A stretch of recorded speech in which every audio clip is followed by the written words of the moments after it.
On vous souhaite la bienvenue à ericlatour.com. Dans quelques instants, on vous présente le nouveau président de NextDev Développement économique au Richelieu. Et le sujet de l'heure, c'est la pénurie de main-d'œuvre. Mais tout d'abord, un projet grandiose pourrait voir le jour à Saint-Jean-sur-Richelieu. Oui, une équipe de hockey junior, mais surtout un amphithéâtre de 5000 places.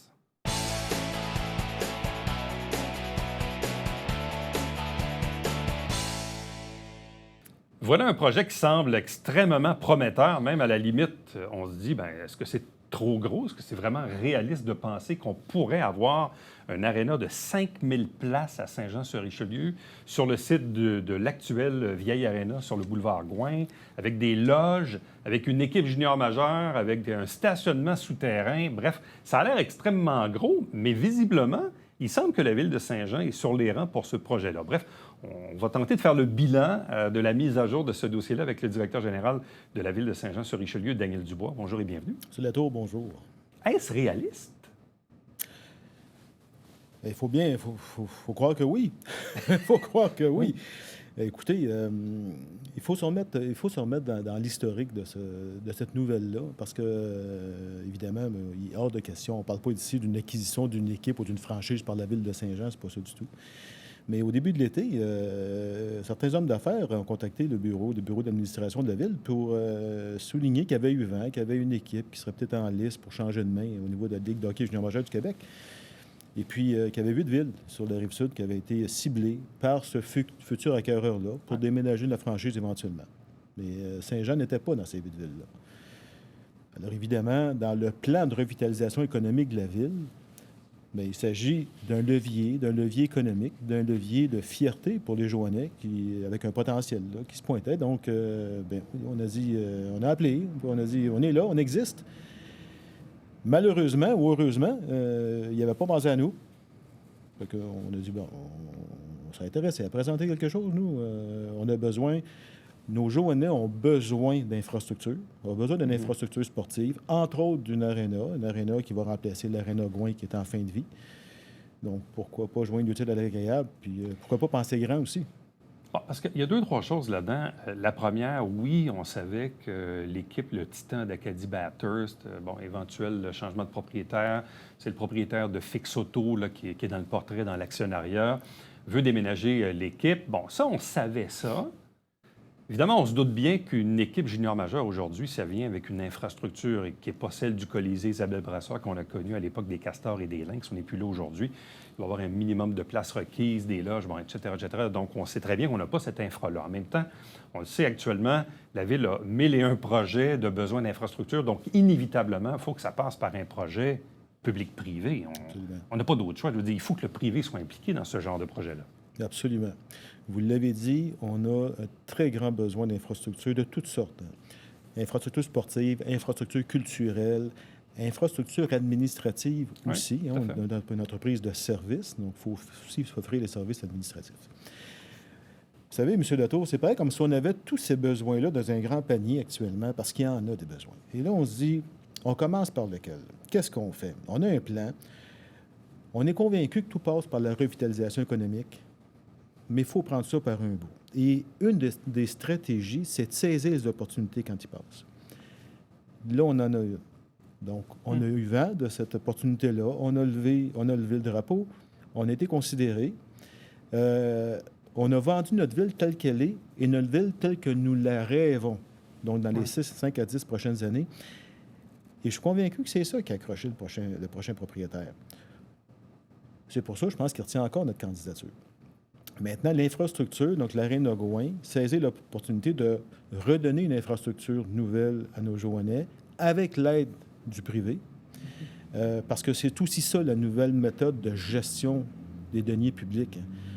Nos Joannais, les citoyens, n'ont pas à être propriétaires de toutes les infrastructures. Nous, ce qu'on veut, c'est offrir aux Joannais l'accessibilité à des infrastructures sportives d'envergure à la hauteur de ce qu'ils peuvent avoir, de ce qu'ils veulent avoir, sans supporter toute la charge sociale ou la charge financière. C'est ça maintenant. Bon, il y a quelques années, on a procédé à l'ajout d'une glace, donc une deuxième, à l'aréna Marcel Larocque à Iberville. Là, dans le cas de l'aréna Gouin, si on démolit l'actuelle aréna, mais on remplace par un nouvel aréna, mais au final, on a toujours juste la même glace, non? Bien, en fait, oui. Si c'était ça. Mais c'est Mais est-ce pas qu'on pourrait avoir plus d'une glace dans ce projet-là? le plan que nous avons, effectivement, c'est un 2 glaces.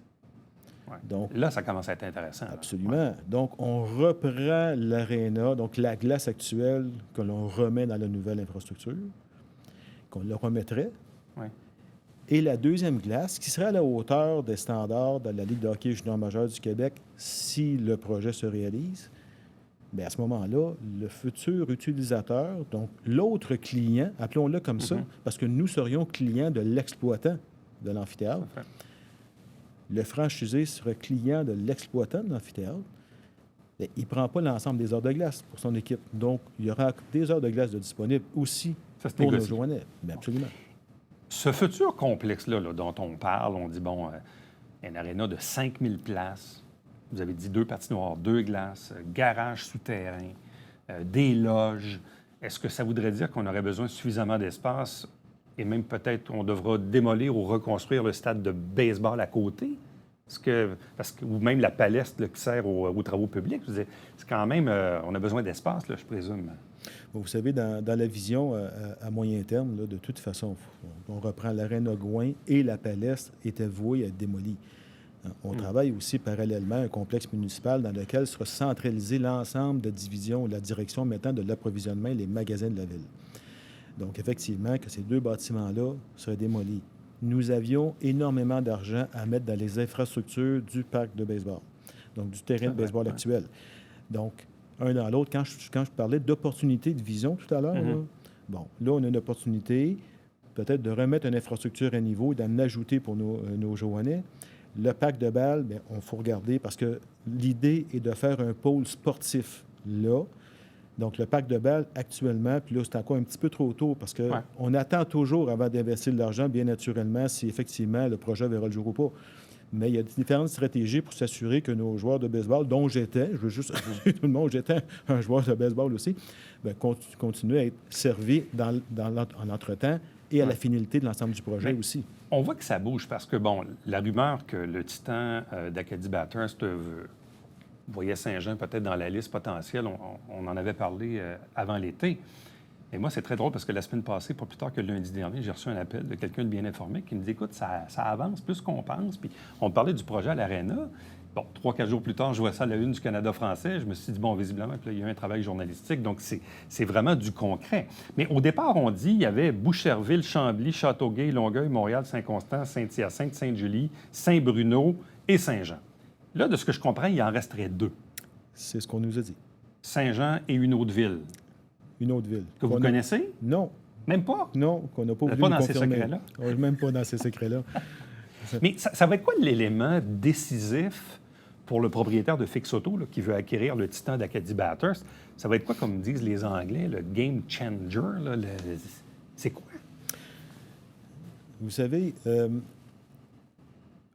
la connexion entre Saint-Jean et M. Leal, qui est le propriétaire de Fix Network, la connexion s'est très bien passée. Je pense que du côté de l'administration et de la ville, et j'inclus là-dedans, là, oui, il y a l'équipe administrative, mais il y a l'équipe d'élus aussi. Mme Bouchard a fait un très beau travail de vente de sa ville. S'il y avait quelque chose à gagner, c'est déjà fait pour nous.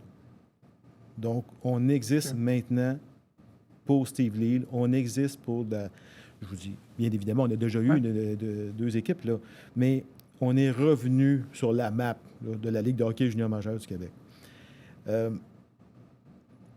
Vous parlez de deal, qu'est-ce qui ferait le petit hic de plus? C'est bien difficile, c'est à lui qu'il faudrait le demander. Nous, on a la nette impression d'avoir fait notre travail et d'avoir vendu ce que pourrait être cette ville-là avec cette équipe, entre autres, de la Ligue de hockey. On vous a donné un certain échéancier, c'est-à-dire qu'on va vous revenir avec une réponse, positive ou négative, mais est-ce que vous savez à quel moment vous allez être informé de son choix?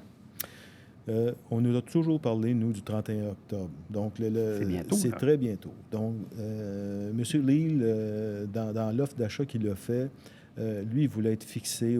Puis ça n'a rien à voir avec nous. Là. C'était avec les vendeurs, c'était avec la Ligue de hockey junior majeur du Québec. Ouais. Il a toujours parlé de fin octobre et depuis le début, donc depuis le début de l'été. C'est bientôt, ça. Ouais. Depuis le début, puis il semble que l'échéancier est respecté. La Ligue a un mot à dire aussi là-dedans, dans l'acceptation de la transaction et du choix. Bon, on le sait, Saint-Jean a déjà été l'hôte des Castors et des Lynx.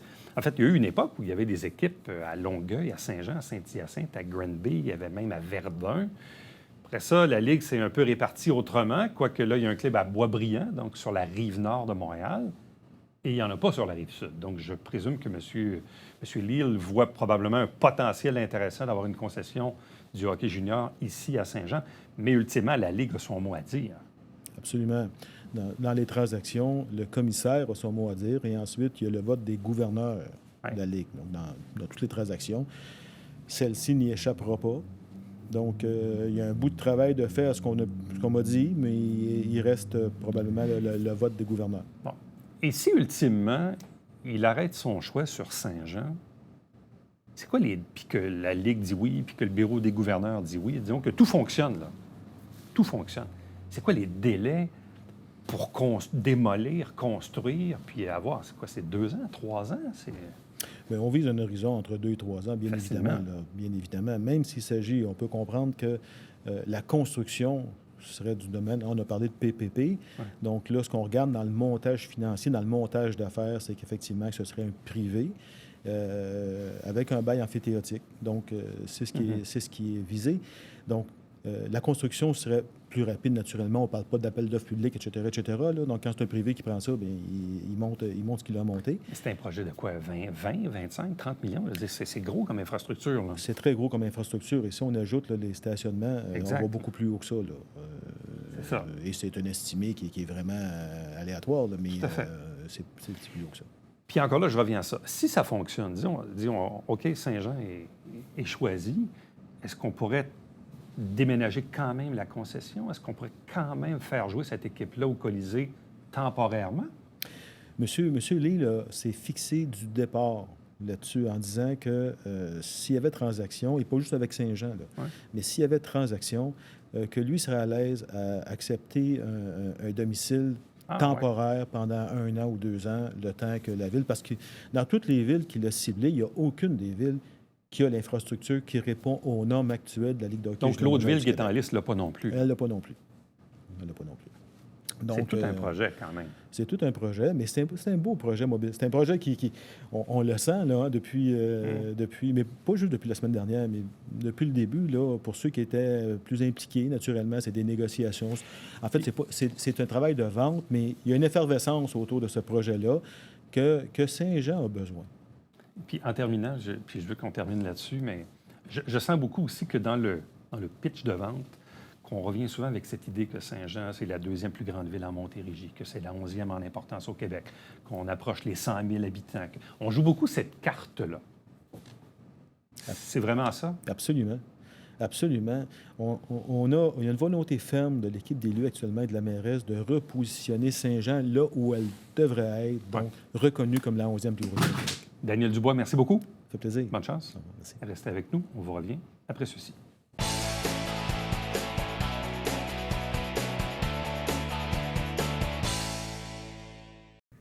Salut, c'est Alexandre Baudouin. Et François Trépanier. Frank, on invite les gens à écouter Sport Express à toutes les semaines. Tout à fait, le jeudi 19h et plusieurs fois en reprise, même la nuit, Alex. Puis même sur Internet, sur YouTube. Ben, bien sûr. Ne manquez pas ça.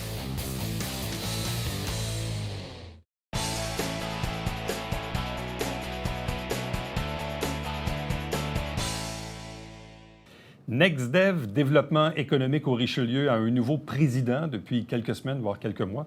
Il s'agit de Mathieu Jeannot qui est avec nous. Bonjour et bienvenue, félicitations. Merci, M. Latour. Bonjour. Bon, vous êtes impliqué dans NextDev déjà depuis quelques temps. C'est pas nouveau en soi. Vous êtes impliqué dans le monde des affaires parce que, bon, vous êtes vice-président chez Emballage Saint-Jean, qui est une entreprise importante sur le territoire. Pourquoi décider d'accéder à la présidence de NextDev? Est-ce que ça s'inscrivait dans le chemin, disons, qui se dessinait devant vous?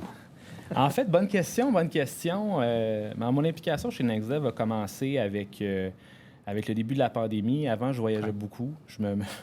En fait, je faisais un tour de nos opérations à travers le monde à chaque année. Donc, moins de voyagement. Je me suis dit, ben c'est peut-être l'opportunité de redonner un peu. NextDev nous avait accompagnés, nous, Emballage Saint-Jean, quand on a fait notre projet majeur d'investissement à l'usine de la rue Saint-Michel, donc 2017-2019.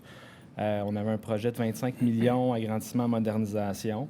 NextDev nous a aidés là-dedans. Fait que je me suis dit, ben pourquoi pas revenir un peu puis redonner. Puis la présidence, en fait, il y a eu un départ. Patrick Allary a quitté, terminé son mandat.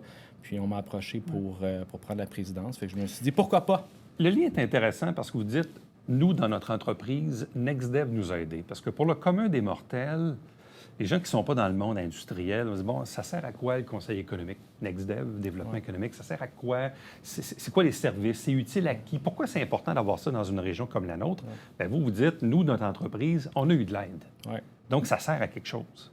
Tout à fait. En fait, il y a deux principaux axes du côté de NextDev. Le premier axe, c'est l'axe vraiment accompagnement des entreprises dans leurs projets.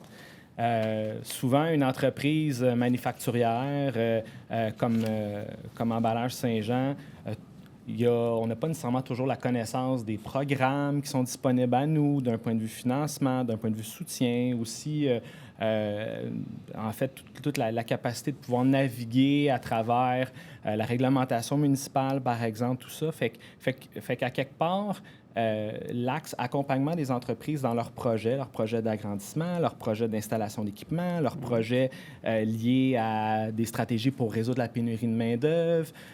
Vraiment, NextDev a ce rôle-là. Donc, NextDev est le mandataire de la MRC pour accompagner les entreprises dans leurs projets. Un exemple, il y a Emballage Saint-Jean, mais par le passé, une entreprise comme Logistique Unicorp, qu'on a parlé dans les derniers jours, a déménagé dans le Haut-Richelieu une quinzaine d'années. Puis, NextDev a participé à ce projet-là pour convaincre l'entreprise de venir s'établir ici. Fait qu'il y a l'aspect accompagnement. Puis l'autre volet, c'est l'aspect concertation qu'on pourrait appeler. Donc, des fois, comme entreprise, on est de travailler seul à essayer de trouver des solutions à nos enjeux.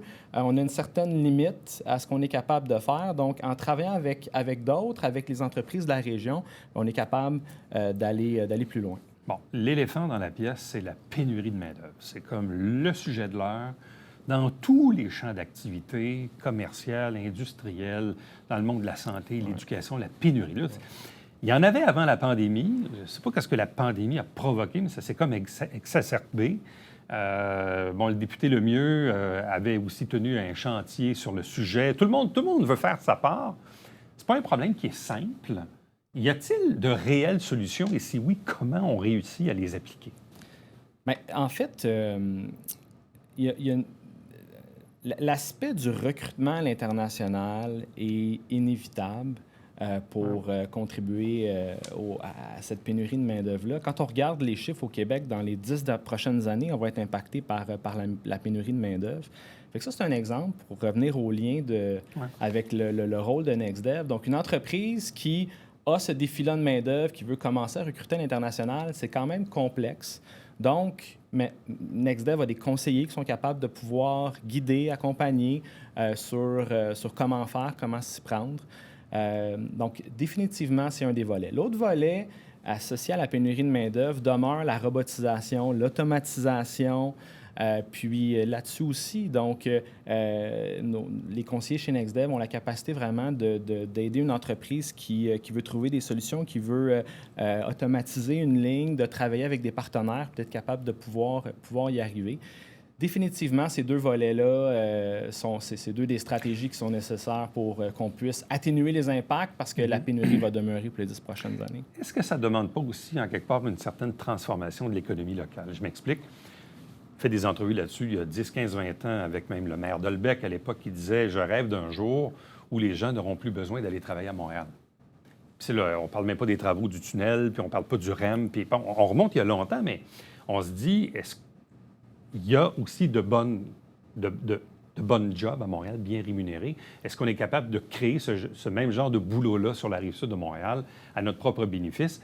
Là, il y a eu la pandémie, il y a eu le télétravail, mais le télétravail, ça ne s'applique pas à toutes les sphères du travail nécessairement. Est-ce que là, il n'y a pas une forme d'opportunité comme région de se positionner pour transformer un peu notre économie? En fait, pour être bien honnête, je pense que notre région a un grand potentiel. Je pense qu'on a la capacité de devenir peut-être la capitale du manufacturier innovant. Le secteur manufacturier, c'est un secteur qui a eu très mauvaise presse pendant des années, mais la réalité, c'est qu'aujourd'hui, donc on regarde dans la dernière année, c'est le secteur qui a le plus contribué au PIB du Québec. C'est quand même étonnant. Là. On a l'impression que les usines ferment. Le manufacturier, c'est un secteur qui est résilient, puis c'est un secteur qui contribue beaucoup à la richesse collective. Quand on pense au secteur manufacturier, 10 emplois dans le secteur manufacturier, c'est 6 emplois indirects. Donc, ça fait vivre des entreprises d'électricité, ça fait vivre des commerces. Fait que vraiment, ce secteur-là, où il y a 250 entreprises dans l'Haut-Richelieu, dans le secteur manufacturier, c'est une base importante, diversifiée, autour duquel je pense qu'on peut faire en sorte de bâtir pour être en mesure de pouvoir propulser l'économie de notre région. Certains me disaient, puis on peut appliquer ça évidemment à toutes sortes d'exemples, mais bon, il y a un problème de pénurie de main-d'œuvre.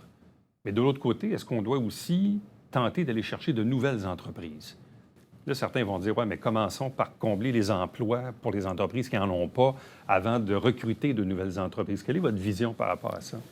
Bien, en fait, définitivement, de travailler avec les entreprises existantes, les accompagner dans leurs projets, faire en sorte de les aider à pouvoir atténuer les impacts de la pénurie de main-d'œuvre, je pense que c'est définitivement une priorité. En contrepartie, il y a un projet de zone d'innovation en sécurité publique et civile. Donc, on veut, disons, pousser pour qu'un sous-créneau de notre économie se développe encore plus en collaboration avec le milieu de l'éducation pour qu'il puisse y avoir de l'innovation. Donc, d'aller attirer des entreprises dans ce créneau-là d'activité, ça fait aussi partie des, disons, des priorités du côté de NextDev. Fait qu'un ne va pas nécessairement sans l'autre. Je pense que nos entreprises investissent localement, ont à cœur notre région, fait qu'il faut les accompagner, mais en même temps, il faut aussi être ouvert à faire de la place à des entreprises qui viennent s'établir ici, d'ailleurs. Bon, puisqu'on parle de zone d'innovation, il y a une partie de ce projet-là aussi qui est chapeauté par un autre organisme qui était InnoSecure, mais là, InnoSecure a été comme rapatrié sous l'égide du Conseil économique? Oui, tout à fait. Donc, InnoSecure maintenant fait partie du Conseil économique, donc de NextDev. Pourquoi? Bien, InnoSecure, c'est un organisme qui a pour mandat de travailler à des projets de recherche dans le secteur de la sécurité publique et civile. Donc, vraiment, le lien avec NextDev, avec le projet de zone d'innovation qui est porté par NextDev, a rapidement été vu par les différents acteurs de la région. Fait que c'est la raison pour laquelle maintenant InnoSecure fait partie de NextDev. Puis, dans un contexte, on travaille sur la zone d'innovation. Il y a des éléments du côté de l'éducation qui avancent. Vous avez peut-être vu le protocole d'entente avec l'INRS pour qu'il puisse y avoir certains chercheurs qui viennent s'établir ici pour travailler avec nos entreprises.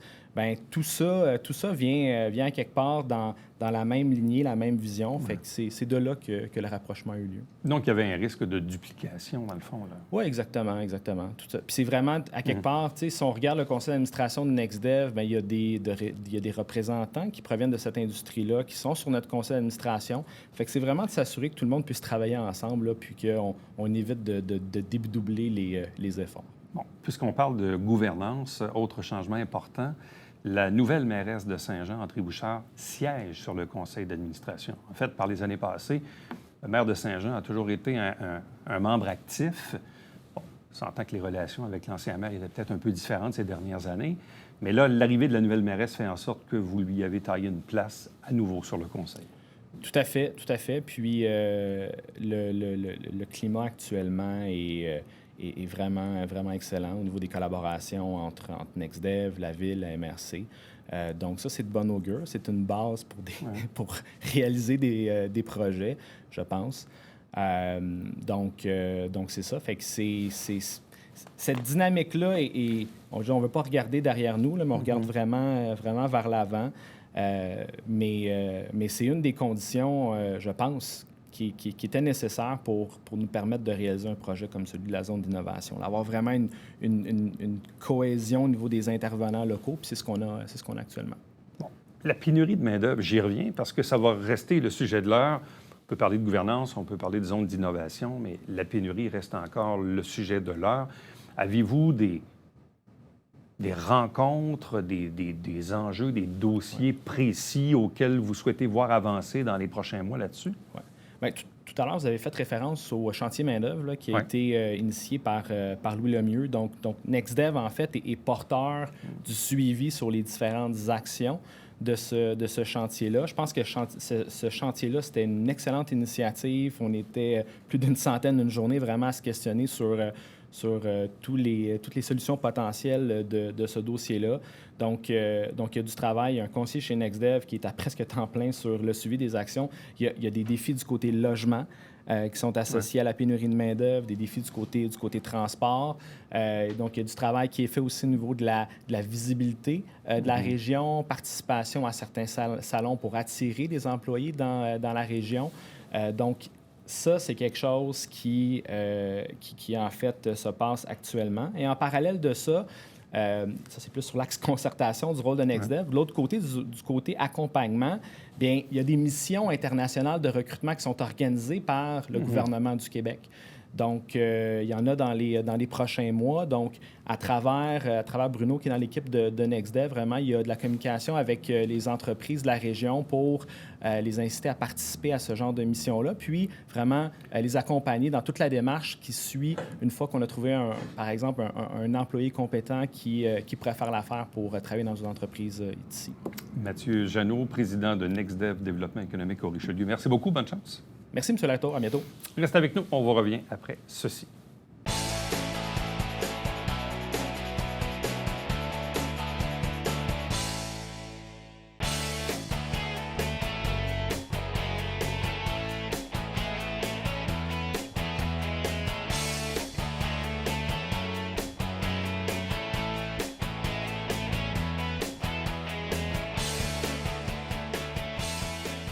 Si vous avez des grosses boîtes de carton, vous savez que devant le Colisée Isabelle Brasseur sur la rue Choquette, il y a des conteneurs pour les récupérer.